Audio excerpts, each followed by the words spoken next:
Qué bueno estar nuevamente aquí. Yo creo que tal vez es el gremio, la asamblea de gremio a la que he asistido el mayor número de veces, como ministro de Comercio, como periodista, como ministro de Hacienda, como ministro de Defensa y ahora como presidente de la República. Yo sé que por aquí están algunos hablando de que este gobierno no cree en la industria, que este gobierno no está defendiendo la industria y que la industria se está acabando, que este gobierno no ejecuta, que es un gobierno ineficiente, que somos lejanos, que no escuchamos la voz de la industria, de los empresarios, e inclusive algunos están diciendo que a lo único que nos hemos dedicado es a promover los TLCs. De todo esto hablaremos, pero yo quisiera, como primer mensaje, decirles a ustedes, empresarios y empresarias de Colombia, no olviden nunca el marco, el contexto, el ambiente dentro del cual les toca a las empresas desenvolverse, a ustedes trabajar. Eso siempre hay que tenerlo en cuenta. ¿Y cómo está ese marco? Uno se pregunta, ¿qué quiere un empresario de aquí, de Colombia o de cualquier país? Un empresario quiere una economía que crezca y que crezca a tasas satisfactorias, altas. Colombia ha venido creciendo en un promedio a tasas bastante satisfactorias. 4.9% ha sido el crecimiento promedio de estos últimos 3 años. Los empresarios quieren una economía con costos bajos, con baja inflación. Y nosotros en estos 3 años tenemos el promedio de inflación más baja en toda nuestra historia. Los empresarios quieren una economía que genere empleo y ojalá empleo formal. Colombia ha sido en estos últimos 2 años, 2 años y medio, el país de América Latina que más empleo ha generado y creo que ningún país puede decir que ha bajado el desempleo durante 36 meses. 36 meses de bajar el desempleo frente al mismo mes del año anterior. Y el empleo que se ha generado por primera vez desde hace muchos años es un empleo más formal que informal. Un empresario quiere tasas de interés bajas, costo del capital bajo. Tenemos tal vez las tasas de interés más bajas también en nuestra historia. Un empresario quiere un país donde sus finanzas públicas se encuentren en una buena situación. Nosotros encontramos un superávit de 18 billones de pesos. Cerramos el año pasado con encontramos un déficit de 18 billones de pesos y cerramos el año pasado con un superávit de 2 billones. Y lo más importante es que esa solidez de nuestras finanzas públicas están en cierta forma garantizadas hacia el futuro por la reforma constitucional donde se introdujo el criterio de la sostenibilidad fiscal, por la regla fiscal que aprobó el Congreso de la República, que nos va a obligar a mantener saludables nuestras finanzas públicas. Somos el país con la tasa de inversión, y eso es importantísimo para garantizar el crecimiento en el futuro, más alta de América Latina, tal vez con una excepción. Estamos llegando al 30%. Hace apenas unos años, doctor Villegas, eso era impensable.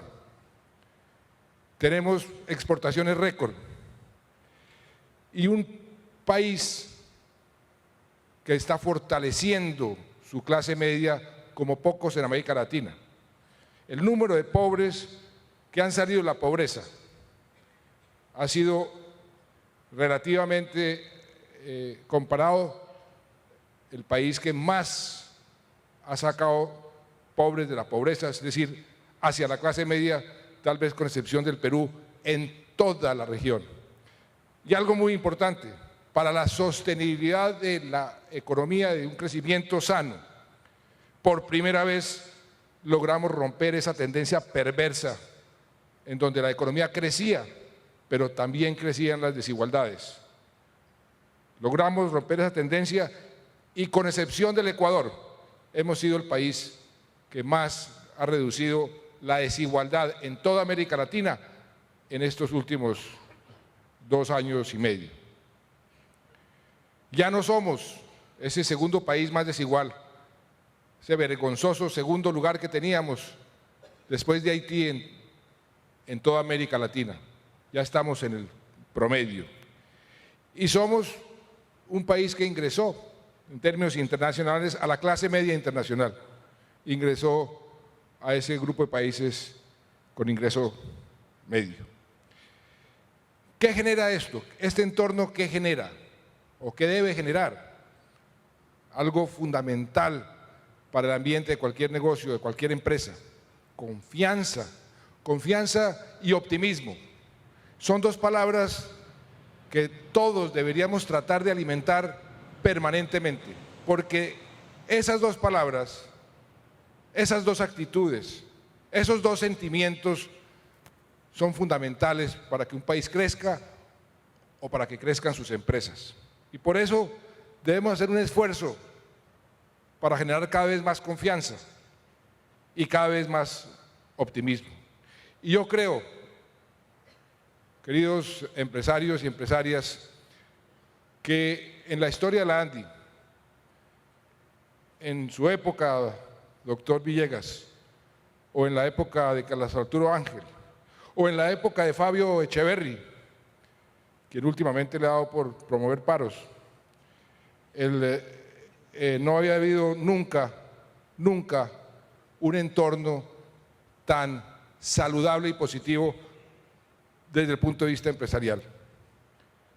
Y eso es algo que tienen ustedes que valorar y tienen que ayudar a que se mantenga y a que se pueda multiplicar, porque de eso depende en buena parte el éxito de las empresas.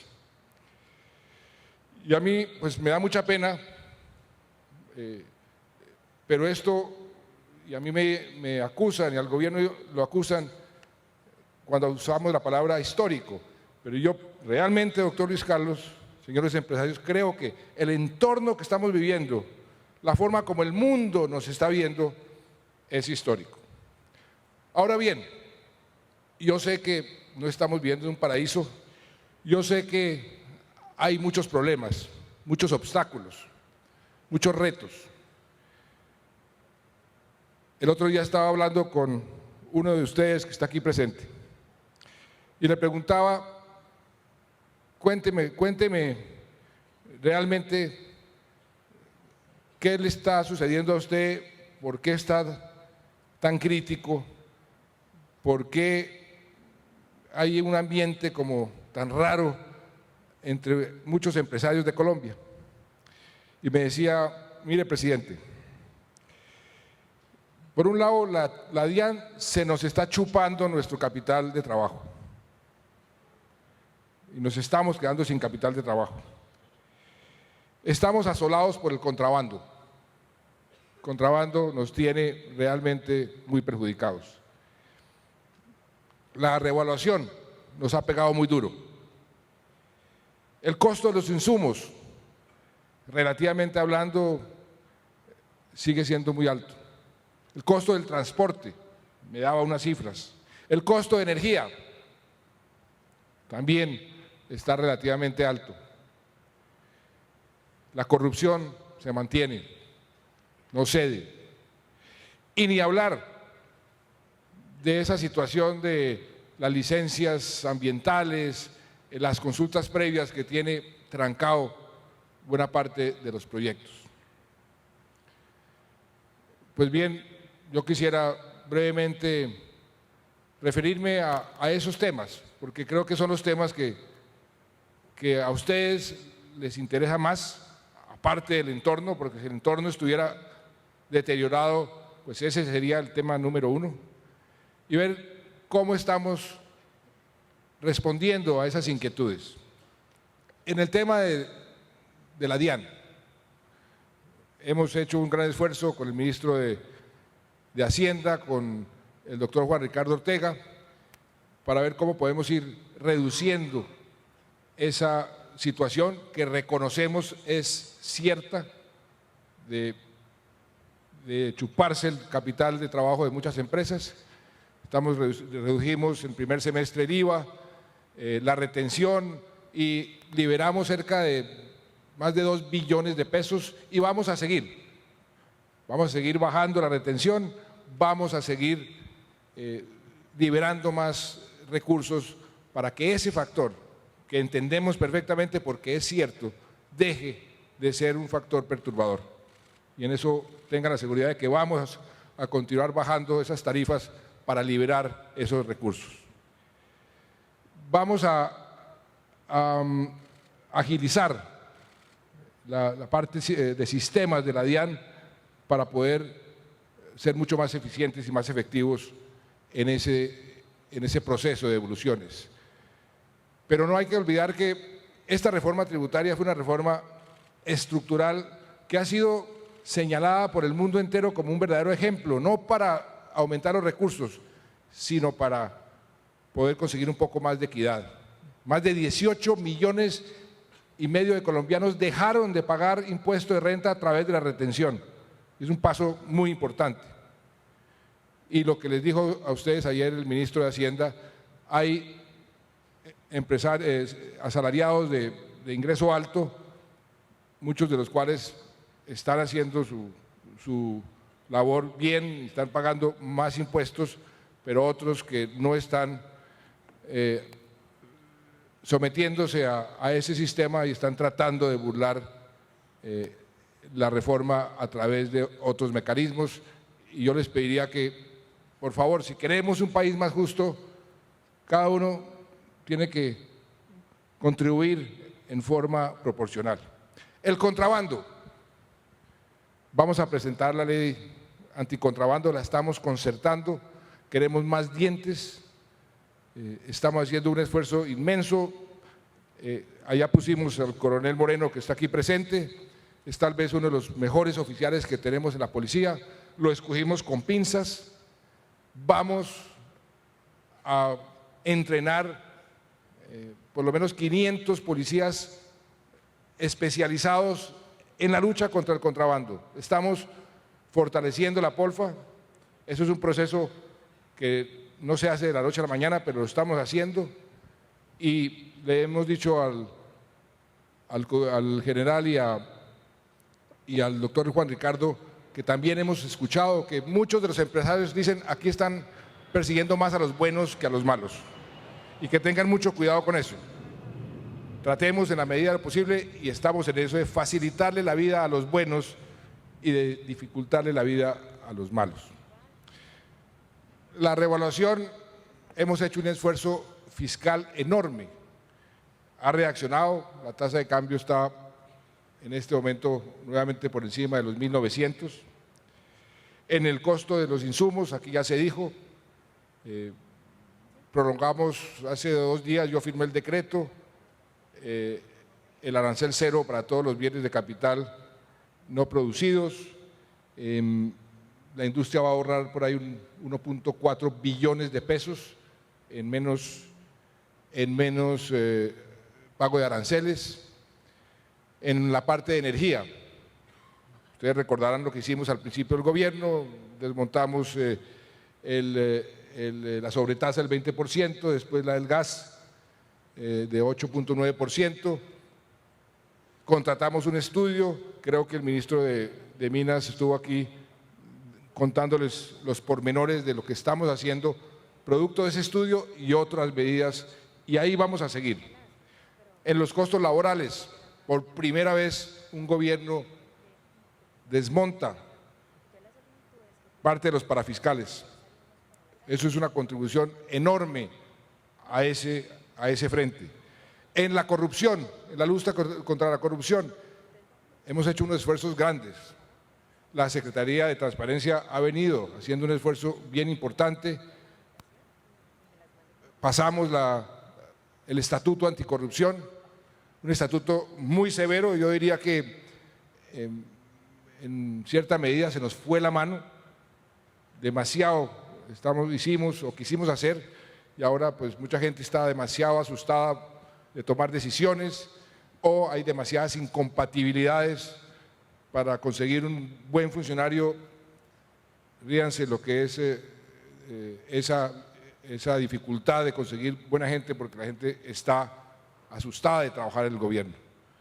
Pero fue con el mejor espíritu, y de pronto eso vamos a hacer una reforma para poder facilitar el enganche de gente buena en el gobierno. Pero hicimos y estamos haciendo una serie de trabajos en materia de corrupción nunca antes visto.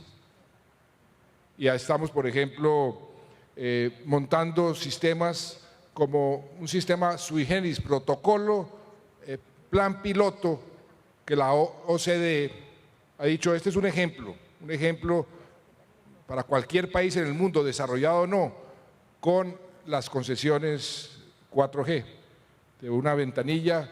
Aquí estuvieron los funcionarios de la OCDE y otras entidades internacionales diciendo, ese es el tipo de acciones que hay que promover para combatir en forma efectiva la corrupción. También creamos la empresa o la entidad Colombia Compra Eficiente. La doctora Paca Zuleta está al frente de esa empresa, ya está comenzando a operar, y eso va a ser un paso importantísimo, porque ahí va a haber un sistema donde cualquier instituto del Estado, cualquier ministerio va a comprar, por ejemplo, papel o unos lápices, y va a haber acuerdos previos con todos los proveedores y unos precios predeterminados. Así le quitamos a los funcionarios la capacidad de decidir y de negociar los precios de casi la mayoría de lo que compra el Estado en su diario vivir. Instituciones parecidas, por ejemplo en Chile, le ahorraron al Estado de entradita cerca del 5 o 6% de su presupuesto, solamente por introducir conceptos como estos. Hicimos un nuevo decreto hace poco que compila y simplifica normas de contratación, también para ir luchando cada vez más contra la corrupción, y ni hablar de los 460 y pico trámites que hemos desaparecido en la ley antitrámites. El tema de las licencias. Aquí está la doctora Sarmiento, ha hecho un esfuerzo monumental. Comenzamos por crear una institucionalidad que no fue fácil y poner a funcionar esa institucionalidad. Y hoy podemos decir, y usted me corregirá, doctora Sarmiento, que estamos al día en hidrocarburos, en minería, en energía eléctrica, en infraestructura y en agroquímicos. Estamos retrasados en hidrocarburos, todavía hay una acumulación, pero la demora de una licencia bajó de 67 semanas a 20 semanas. Y si es en infraestructura, bajó a 15 semanas, 67 a 15. Y seguimos tratando de mejorar. Hay mesas de seguimiento con la ANDI, con otros gremios, permanentemente revisando para ir acelerando esos trámites. La semana entrante, el martes, vamos a aprobar un documento COMPES, donde, óigase bien, donde las licencias de aquellos proyectos que hemos considerado estratégicos, en principio hemos identificado 40.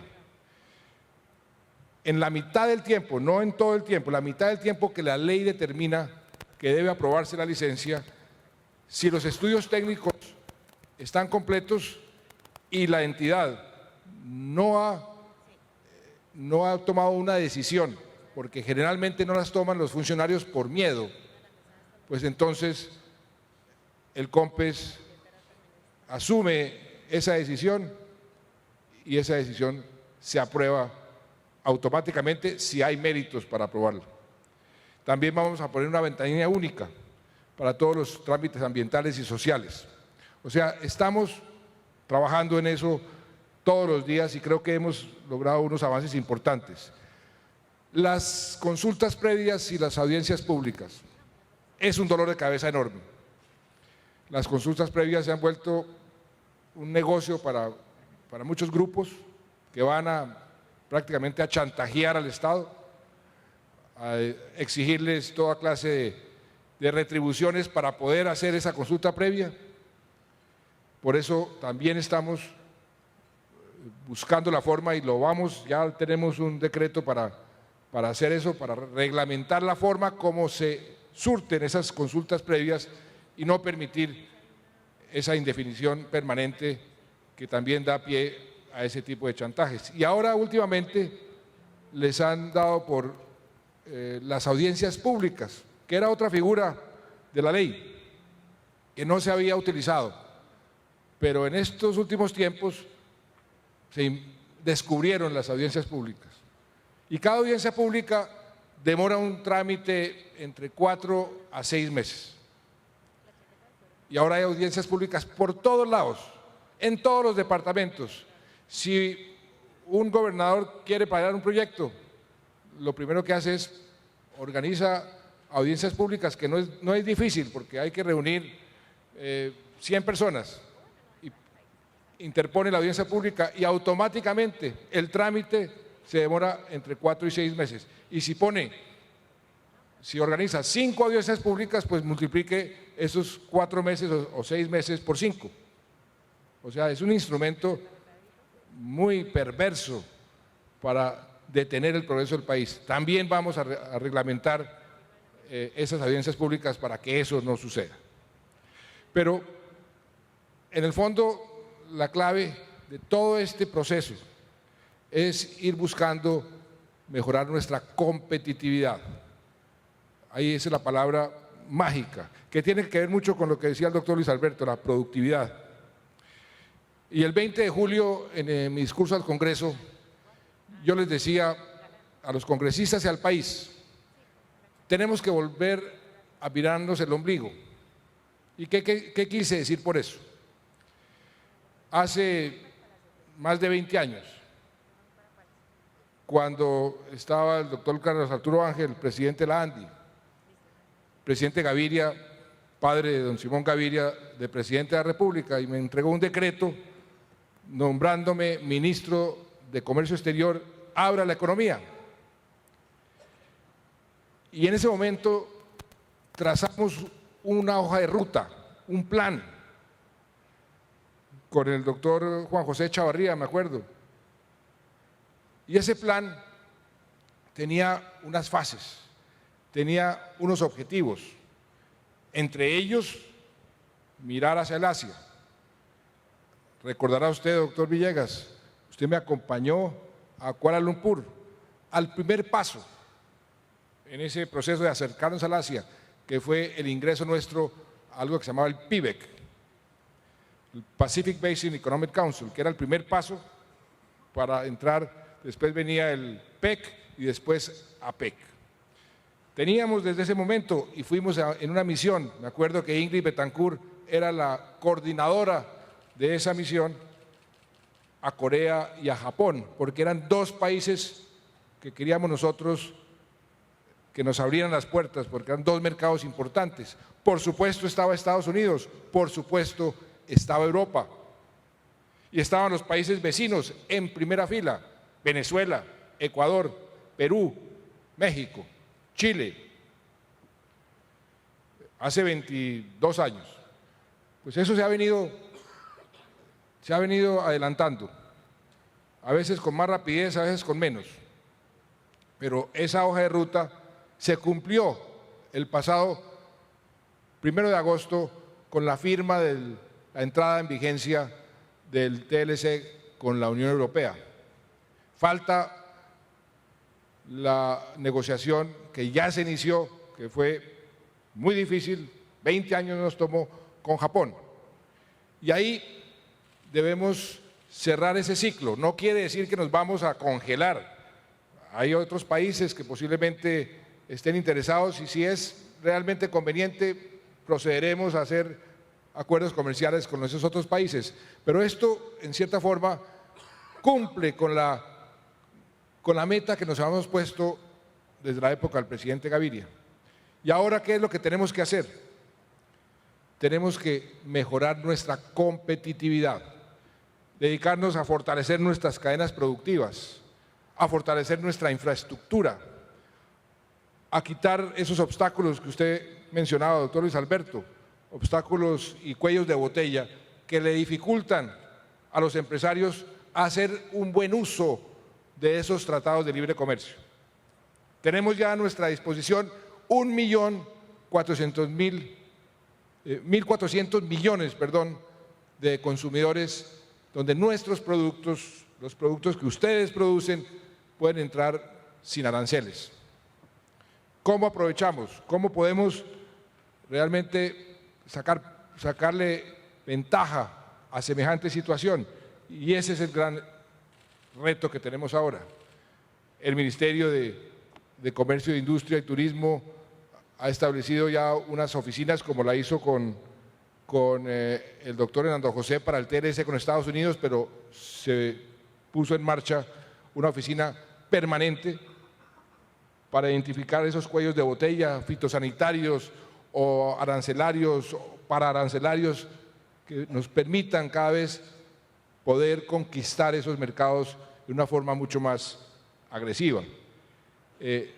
Juntos, sector público y sector privado, tenemos que hacer ese esfuerzo. Esta mañana estaba yo reunido con unos ganaderos de Mogán.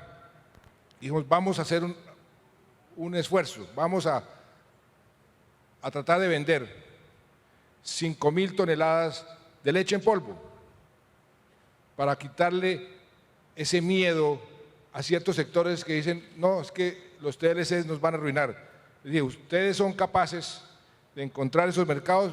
Claro que sí. ¿Y son capaces de producir? Claro que sí. Bueno, adelante, y lo vamos a hacer. Y eso sería un paso importantísimo. Y si ustedes ven, casi todos los sectores están en capacidad, si hacen un esfuerzo, de poder mejorar sus ventas y conquistar esos mercados. Y para esa nueva fase, por así decirlo, de ir fortaleciendo las cadenas productivas, de ir fortaleciendo la competitividad de mano de ustedes, de mano de la industria, pues eso es lo que le hemos dicho al ministro, que sea menos comercio y más industria. Y también como consecuencia de eso, queremos poner al frente del ministerio y en los viceministerios personas que se identifiquen plenamente con la industria. Por eso yo le he ofrecido el viceministerio de Industria a alguien que viene de la ANDI, que tiene unos credenciales profesionales impecables, que ha tenido experiencia en la Cámara Textil y ahora como directora de estrategia, que es María del Mar Palau, que está allá María del Mar, será nuestra próxima viceministra de Industria y bienvenida. Y ella va a trabajar de la mano de ustedes para ir resolviendo todos esos cuellos de botella, todos esos problemas. Ahora, la palabra de moda, desindustrialización. El país se está desindustrializando. No hay tal. Ha crecido, por supuesto, el sector de la minería, ha crecido el sector del petróleo, ha crecido a un ritmo más alto. Por consiguiente, es pura aritmética, la participación del PIB industrial pues se ha disminuido, eso es obvio, pero eso no quiere decir que esté de capa caída. Si uno ve, por ejemplo, que el crecimiento de este primer semestre, sí, efectivamente fue negativo, fue un primer semestre malo por motivos que ustedes conocen mejor que yo. Se vino abajo los precios internacionales, no tuvimos problemas de diversa índole y hay problemas, la revaluación ha pegado muy duro, pero que el crecimiento negativo el primer semestre no quiere decir que se esté desindustrializando el país. En los últimos 10 años, las exportaciones industriales se triplicaron. En los últimos 3 crecieron 18%. En los últimos 10 años, el PIB industrial creció también, se multiplicó por 3. En estos 3 años ha subido casi 4,5%, un poquito más de 4,5%, 4 o 4,3%. Lo que hay es una transición. Unas empresas se cierran, otras se abren. Empresas como se le hizo gran bombo, cerraron Michelin y Bayer, ¿sí? Cerraron Michelin y Bayer. Bayer cerró su planta en Cali, pero duplicó su planta de agroquímicos en Barranquilla y creó un centro de investigación para toda América Latina e instaló un centro de distribución para toda América Latina en Cartagena. Entonces son transiciones. Unas empresas se van, otras se quedan y otras vienen a empezar a operar aquí. Hace pocas semanas inauguramos la primera empresa no ensambladora, fabricante de automóviles colombianos, el Colmotores, que estaba produciendo un carro que se llama el Chevrolet Sei Co. El Co es Colombia, por primera vez en la historia. Colmotores diciendo, aquí hay esta oportunidad. Hay una planta de fabricación de fibra óptica en Cali que se está creando en este momento, pues simplemente para darles ejemplos, o una empresa portuguesa, Prebuild, 135 millones de dólares que vino a crear empresa, a crear industria. Y estamos apoyando a la industria, la estamos apoyando con Bancoldex, aquí está el presidente de Bancoldex, usted me corregirá, más de 10 billones de pesos en créditos a más de 365,000 empresarios, eso es correcto. El PIPE, que lo hicimos de la mano de ustedes, con los ministros y los industriales, ¿qué tenemos que hacer para darle un impulso a la productividad del empleo? Por eso lo llamamos PIPE. El PIPE se le dedicaron más de 5 billones de pesos para la industria del agro y se dieron más líneas de crédito en Bancoldex y se le dio recursos, por ejemplo, a un aspecto que ustedes conocen mejor que cualquiera y que es algo que tenemos que impulsar cada vez más, que es la innovación con Impulsa. Ahí sí que tenemos que darle muchos más recursos porque los utiliza todos y los utiliza muy bien. Estamos en el programa de transformación productiva. Ustedes también han participado muy activamente en eso. Creo que es un ejemplo de concertación. Estamos fortaleciendo ahí los encadenamientos y es un ejemplo de articulación del sector público y del sector privado. Y está la gran pregunta sobre la infraestructura, que es un reclamo generalizado de todos ustedes y con razón, porque este país venía acumulando atraso tras atraso en materia de infraestructura y que nos ha dejado muy por detrás de países con el mismo nivel de desarrollo de Colombia. Inclusive países con no tanto nivel de desarrollo tienen mejor infraestructura que nosotros. Y ahí estamos haciendo un esfuerzo enorme. Triplicamos el presupuesto, pero no solo eso, es la forma como hemos cambiado todo el concepto de cómo hacer infraestructura. Y creo que lo que estamos haciendo es lo correcto. Hemos destinado por primera vez más de 200.000 millones de pesos solamente para estructurar proyectos. Y hemos convertido la FEN en un banco de desarrollo dedicada exclusivamente a estructurar proyectos. Y creamos la ANI para poder estructurar proyectos, porque si uno no estructura bien, las cosas salen mal. Y esa había sido la costumbre nuestra, comenzar y después estructurar.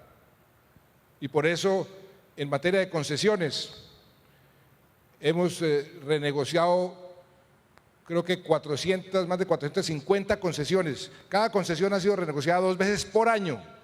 ¿Cuánto le ha costado eso al país? Entonces quisimos hacer las cosas bien.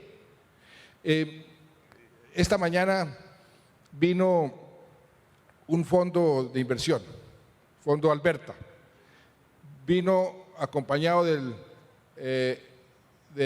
antecesor del doctor Yepes, el doctor Jorge Londoño, y del antecesor del doctor Díaz Granados, el doctor Luis Guillermo Plata. Y me decía el presidente, que era un presidente de un fondo de pensiones muy importante en Canadá: he invertido en Colombia y quiero invertir más, porque ustedes están haciendo las cosas bien, porque veo que ustedes van enfocados en solucionar los problemas que a mí me interesan que se solucionen en un país donde yo quiero poner mi plata. Y me dio mucha satisfacción escuchar esta mañana a este señor diciendo eso, y me habló específicamente de la infraestructura y me preguntó por las licencias ambientales, pero ya sabía lo que estábamos haciendo, y me preguntó por las consultas previas y ya sabía lo que estábamos haciendo, y venía a decirnos: estamos interesados en invertir mucho más. En materia de infraestructura, hemos intervenido en vías terciarias 23.000 kilómetros con una inversión de 2.2 billones de pesos. Eso nunca lo había visto ningún municipio en Colombia.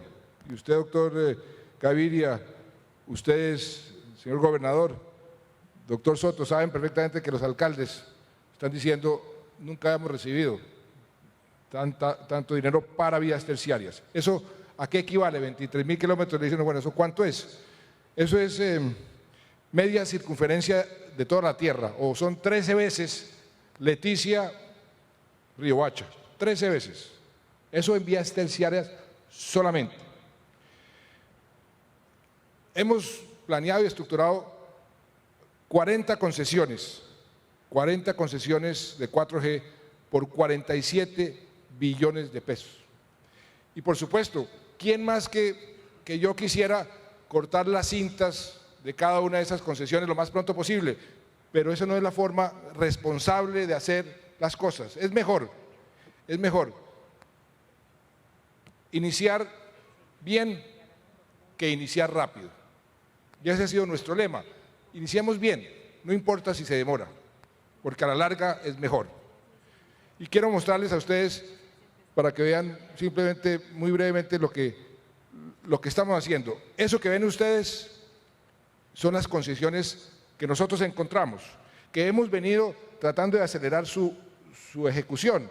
Por ejemplo, el año 2011 construimos 100 kilómetros de dobles calzadas, en el 2012 200. Este año esperamos, y estamos solucionando todos los problemas que se han encontrado en esas concesiones, construir 300 kilómetros de dobles calzadas, que es más o menos lo mismo que construyó España en su mejor momento, cuando España estaba en el boom de la infraestructura.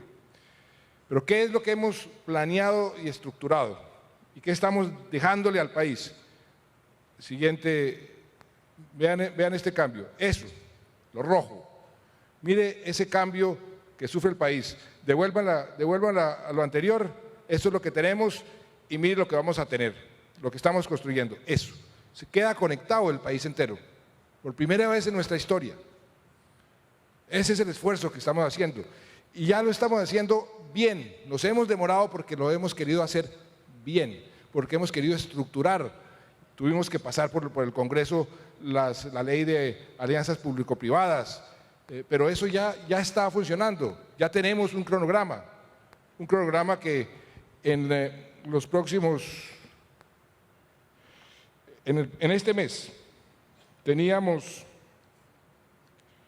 2 concesiones que las hemos llamado las pioneras: Girardot Honda, Puerto Salgar y Lobo Guerrero Mulaló. Eso es para abrir la licitación ya, abrirla este mes. La primera se va a abrir. La segunda, oh sorpresa, ayer nos llegó el fallo de una de las cortes donde le reconocen a una comunidad que tiene que ser consultada. Entonces eso nos va a retrasar. Yo espero que al aplicar los procedimientos que vamos a establecer el martes, yo espero que no se demore más de un mes, porque ese sí que es una vía que quiere y necesita el país, pero sobre todo el sur del país, el Pacífico. Entonces, esta de Lobo Guerrero Bulaló pasará a la otra fase que hemos llamado la primera ola, que están perfectamente ordenadas en su cronograma. En septiembre, o sea, el mes entrante, se debe abrir la licitación de todas estas 9 concesiones que valen la friolera de 10.6 billones de pesos. Y las otras están también en marcha, que hemos denominado la segunda ola, y están con su cronograma, cuando se hace la precalificación, cuando se abre la licitación, todo ese proceso, y eso nos va a permitir que en los próximos 14 meses, o de aquí a final del año entrante, eso que vieron ustedes en rojo esté en plena ejecución, todo, por el orden de cerca de 40 billones de pesos. Eso va a transformar el país. Es un país nuevo y no son cualquier concesión, son concesiones diseñadas con los mejores estándares. Porque yo les dije desde el principio a mis funcionarios, y es que acaso los colombianos no podemos construir las mismas autopistas que construyen los italianos, y los mismos viaductos, y los mismos túneles. ¿Qué nos impide? Por eso esto va a ser con unas especificaciones muy importantes. Claro, habrán unos que dicen, ¿por qué no hacemos un túnel en lugar de 1 kilómetro de 7? Bueno, en algunos casos tuvimos que sacrificar porque no somos un país con los ingresos de Estados Unidos o de Suiza para de entrada hacer ese tipo de inversiones. No tenemos el músculo financiero, pero lo que vamos a dejar sí es una verdadera revolución. En el sistema férreo, las licitaciones de los corredores del Magdalena y la línea de Bogotá-Belencito se adjudican el mes entrante, en septiembre. Hay 6 iniciativas de APPs para las líneas férreas. ¿Y qué va a pasar con eso? Que el costo del transporte por vía férrea se va a reducir a la mitad, mínimo a la mitad. En puertos se han hecho inversiones del orden de 1 billón de pesos cada año. En los próximos meses se inicia la construcción de 7 nuevos terminales portuarios, 7 nuevos. Eso es un incremento en la capacidad de los puertos que también no se ha visto en mucho tiempo. Y ni hablar de algo que desde la época de nuestro libertador Simón Bolívar era un sueño, la movilidad fluvial. Ahí también se están haciendo las cosas y ya cosas concretas. El río Magdalena, todos estos años lo hemos dedicado a estructurar bien ese proyecto. En octubre se licita. Hay unas firmas, las mejores firmas del mundo, que están interesadas y comienza a ejecutarse el próximo año. El río Magdalena va a ser una autopista por río, una intervención que va a durar 10 años, la licitación, una inversión de 2.2 billones de pesos. Y ya hay unas empresas que están invirtiendo unas sumas muy importantes de dinero. Trafigura, por ejemplo, una empresa que estuvo ayer, su presidente, que es un francés, vino y me dijo, estamos invirtiendo en solamente el puerto de Barrancabermeja 350 millones de dólares y la construcción comienza en los próximos 15 días. y vamos a invertir en total 900 millones de dólares. Una empresa que va a invertir 900 millones de dólares para que esta vía fluvial sea un factor de competitividad. Está el proyecto de ley de la infraestructura avanzando para facilitar más, está la Comisión de Infraestructura funcionando. Es decir, ahí estamos trabajando muy bien y vamos a dejar algo que para ustedes es un cambio de vida, porque lo oigo todos los días, el viacrucis que representa la falta de una buena infraestructura. También hemos hecho un esfuerzo enorme, y eso va a tener mucho que ver con la productividad que usted hablaba, doctor Luis Alberto, en dejar una infraestructura técnica, tecnológica, de primera calidad. Vamos a conectar todos los municipios de Colombia. Nos decían que era imposible, pues lo estamos logrando. Y la mitad de los hogares van a estar conectados al Internet con banda ancha.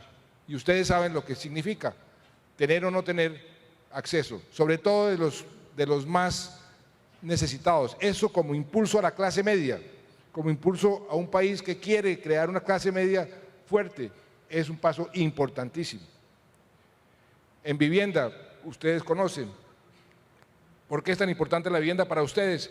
Porque jalona 32 industrias, 7.7 billones de pesos se está metiendo a la vivienda, 7.7 billones. Y creo que ustedes están viendo los resultados. Ayer se abrió la convocatoria para las 86.000 viviendas de los colombianos entre 1 y 2 salarios mínimos.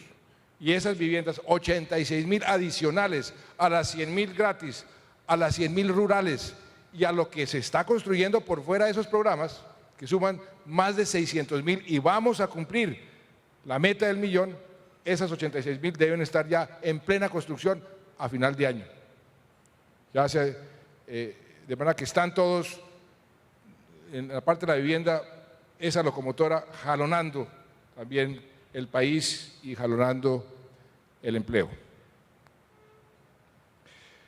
Quiero hablarles brevemente sobre tierras y baldíos.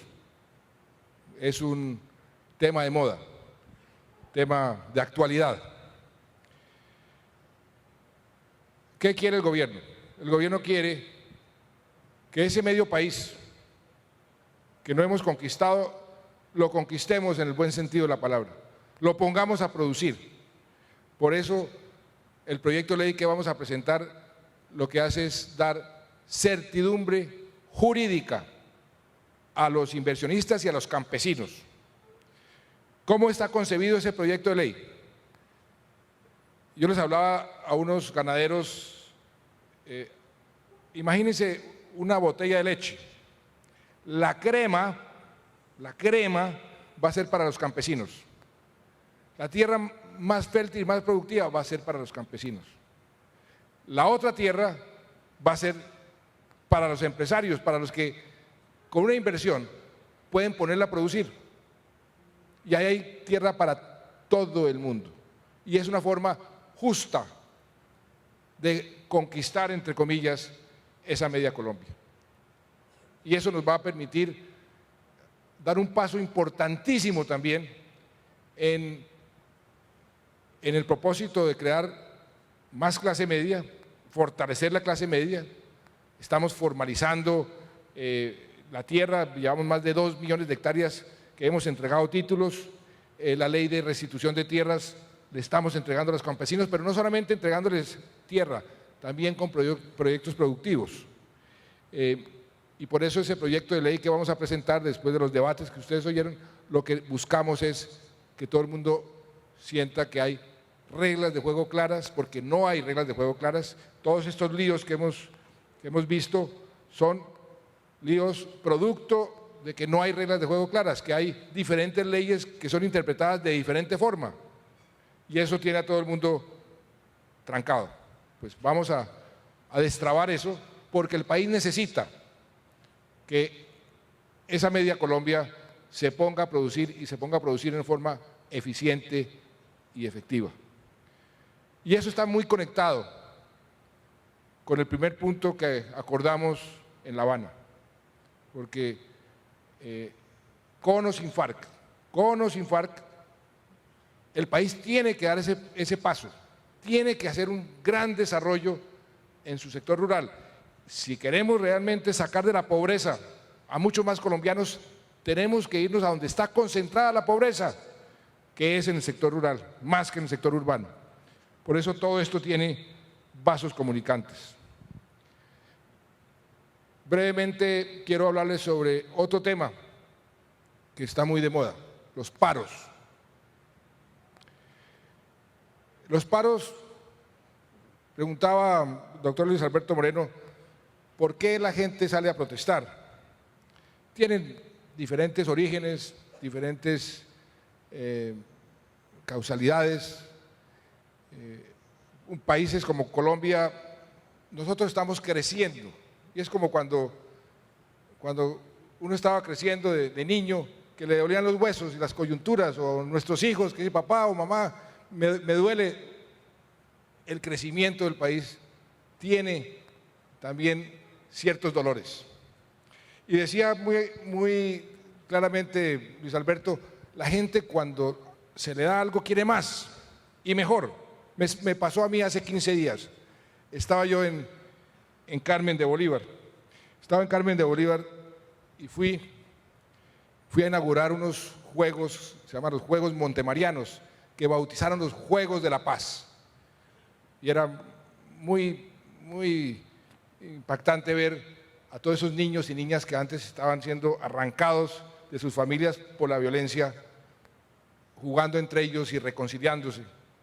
Pero fui a Carmen de Bolívar a inaugurar la primera fase del acueducto.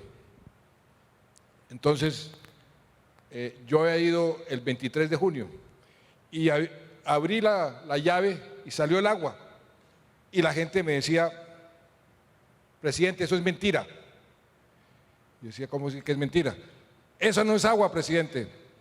¿Cómo que no es agua? Entonces puse la camisa para que me mojara. Mire, la camisa está mojada. Esa camisa también es una farsa. Y yo me recordé inmediatamente el realismo mágico de García Márquez. Esto es realismo mágico. ¿Qué había pasado? Me puse a averiguar. 6 veces habían llegado políticos a decirles, aquí abrimos el agua, les traje agua, voten por mí, y el agua nunca apareció. Entonces, yo sabía que ese escepticismo, entonces yo les dije el 23 de junio, yo vuelvo antes de 2 meses y verán que habrá por lo menos 2.500 familias con agua, les prometo. Entonces volví hace 15 días y fui a donde varias familias, a las casas, a ver, cuénteme, usted abre la llave, ¿le sale agua? Sí, claro. ¿Y está contento? Pues por supuesto, primera vez en 200 y pico de años, porque Carmen de Bolívar tiene muchos años que tenemos agua. Entonces llegué yo a una reunión y yo pensé que me iban a aplaudir y en qué forma. Entonces, ¿cómo les parece el agua? No, nos parece muy bien, pero ahora el alcantarillado. Y las vías. Ese es un fenómeno que está pasando en todos estos países que están creciendo. Ahora bien, hay formas de protestar, hay formas de reclamar. Y a mí me gusta la protesta.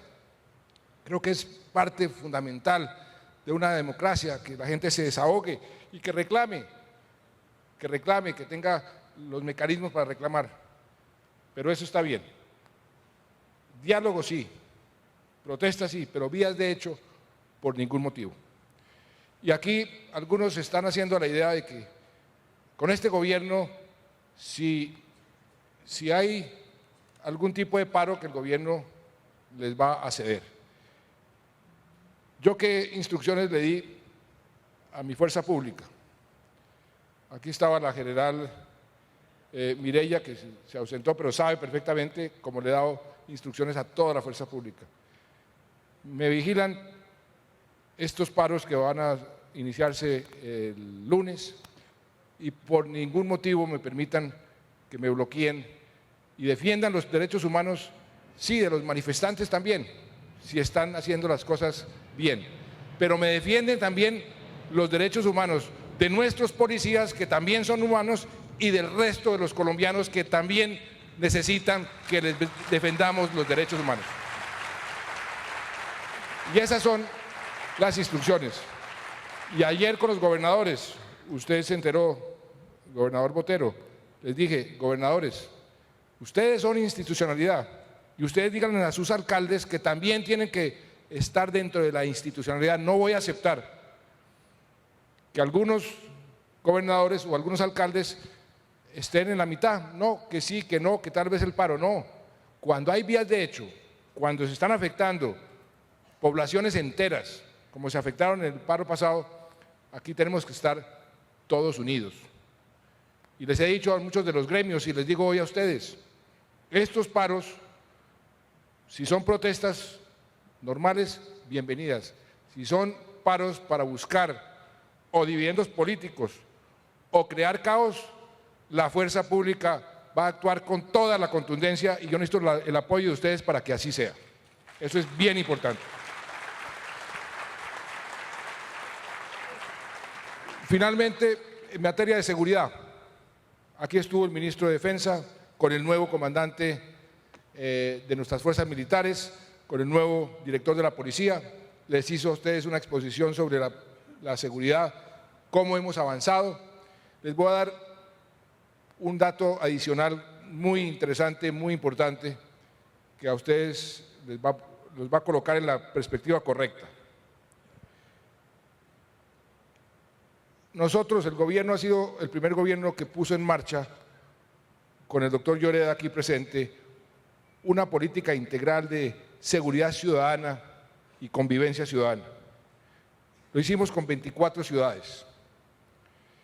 Y para poder hacerle seguimiento a esa política, que es una política de largo plazo, hicimos un estudio, mucho más allá de una encuesta, porque son cerca de 40.000 familias encuestadas. El año pasado, ese estudio, y voy a revelar simplemente la parte fundamental del estudio, porque es un estudio muy completo, decía que en estas ciudades la victimización era más o menos del 20%. La victimización de ciudades parecidas a nivel mundial era el 21.5%. La percepción de inseguridad era infinitamente mayor, 60%. O sea que la gente se siente insegura, pero cuando uno les dice, a usted le ha sucedido algo, un porcentaje, una tercera parte solamente dice que sí. Pues el estudio que acaba de, eso lo realiza el DANE, que acaba de publicarse, o que acaba de entregarse, se va a publicar dentro de unos días, muy interesante, nos señala que la victimización, o sea, realmente cuánta gente ha sido víctima del delito, bajó un 8%. Y la percepción de inseguridad, la percepción bajó 14%. O sea que la policía y algo se está haciendo bien. Pero ahí también requerimos, porque ese es el gran reto hacia adelante, la seguridad ciudadana, del ciudadano de a pie, requerimos una colaboración de las comunidades, de la sociedad civil, de los ciudadanos, que son los primeros interesados. Y ese matrimonio, ciudadanos, comunidades, fuerza pública, justicia, y ahí tenemos también que trabajarle con más fuerza a ser más eficientes. Ahí es como los delincuentes son los que realmente van a sufrir las consecuencias. El narcotráfico se ha disminuido, los delitos, pero la seguridad ciudadana es lo que nosotros tenemos que confrontar con más efectividad hacia el futuro. Y finalmente, todo esto que les he dicho, todo este entorno, todos estos resultados, todo lo que estamos sembrando, tiene un gran obstáculo, tiene una mula muerta atravesada, que es nuestro conflicto armado que llevamos 50 años, y ya como que nos acostumbramos a vivir así. Yo yo no me resigno a que tenemos que vivir en medio de un conflicto armado que muchas veces no se siente en las ciudades, pero se siente, ¿y en qué forma? En el sector rural. Y si queremos ser un verdadero país de clase media fuerte, tenemos que rescatar el campo. Y para rescatar el campo necesitamos paz, porque necesitamos remover esa mula muerta del conflicto armado. Por eso yo digo que no hay nada más importante ni más urgente que la paz. Y yo quiero que se finalice el conflicto en forma definitiva, no en forma transitoria.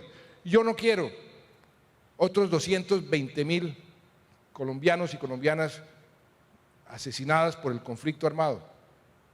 Ese informe del Centro Histórico, del Centro de Memoria Histórica, es un informe desgarrador, 220.000, ¿cómo fue que permitimos que eso sucediera? La paz, además, no se impone a la larga, si es sostenible, con las armas, sino con acuerdos. Y no con acuerdos con los amigos, con acuerdos con los enemigos, por eso es tan difícil. Es muy difícil, mucho más difícil que hacer la guerra. Yo sé hacer la guerra, yo he hecho la guerra, me ha tocado hacer la guerra, y modesta parte con mucha efectividad. Nadie le ha dado tan duro a las FARC o al ELN o a las bandas criminales como este servidor.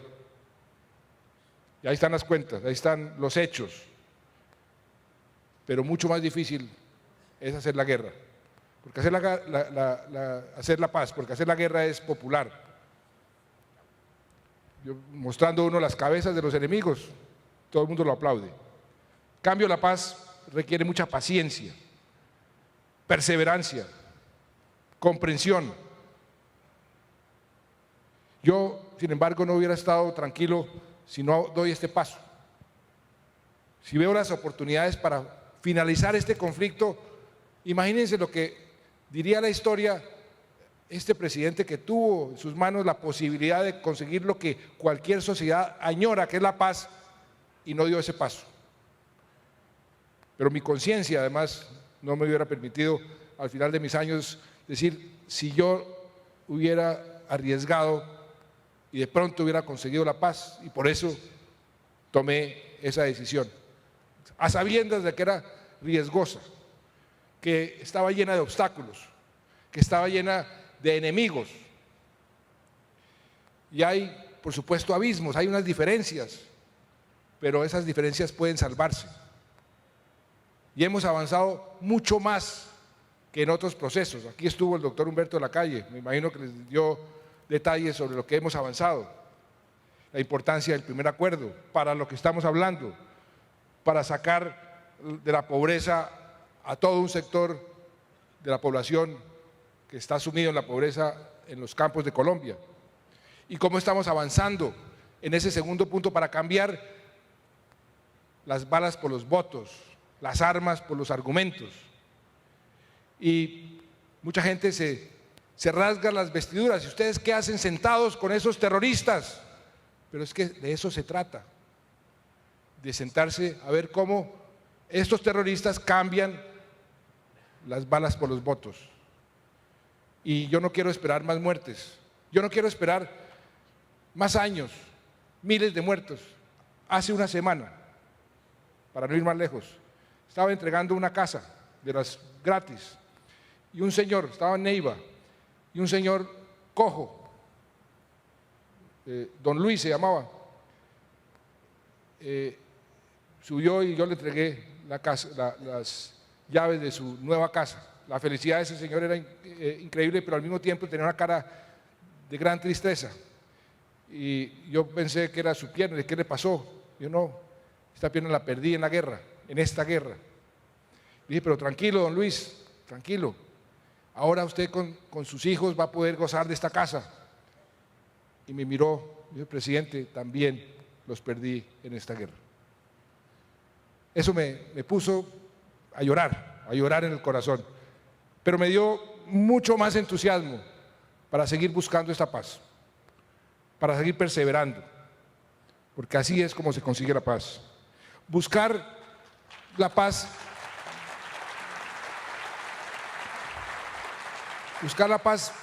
siempre es riesgoso. Me lo han dicho, yo esto no lo he hecho porque se me ocurrió un día, esto lo llevo planeando hace mucho tiempo. Me he venido asesorando de mucha gente que ha participado en procesos de paz. Cuando di el paso, lo di a conciencia, a sabiendas de lo que iba a significar.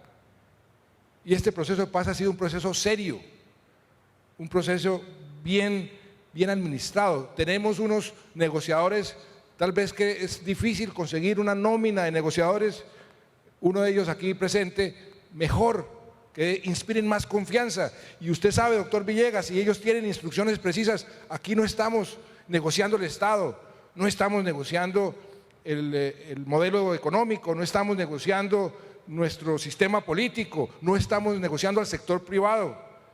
Yo sé que muchos de ustedes tienen angustia.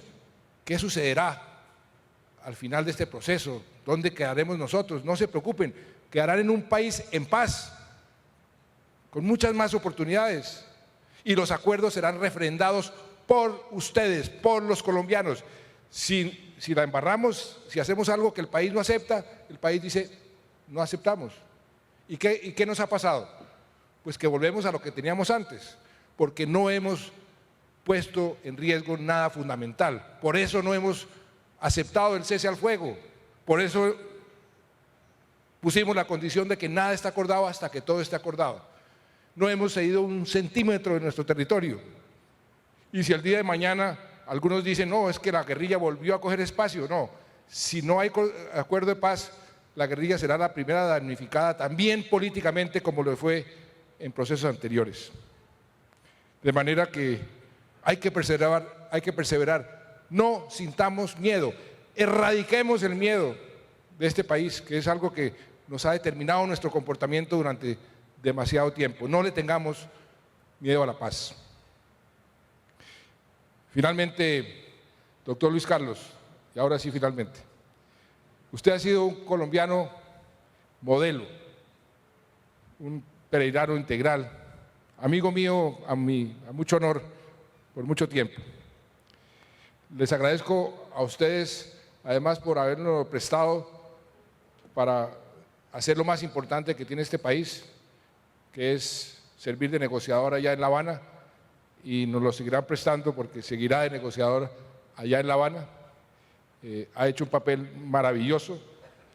Usted ha sido siempre un líder proactivo, un líder constructivo. Algunos de ustedes lo critican porque que es demasiado gobiernista o no defiende con demasiado ahínco la industria. Ustedes no se imaginan, que me ha tocado aguantármelo durante mucho tiempo, eso parece un sirirí, pero lo hace de forma respetuosa, correcta y por los mecanismos que funcionan. Me llama y me dice, aquí hay un problema, tengo estos afiliados que dicen que sucede tal cosa.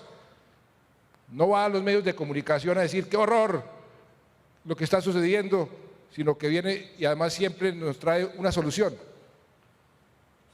No se imaginan la cantidad de soluciones que el doctor Luis Carlos Villegas le ha dado a problemas que han tenido muchos de ustedes, la industria en general.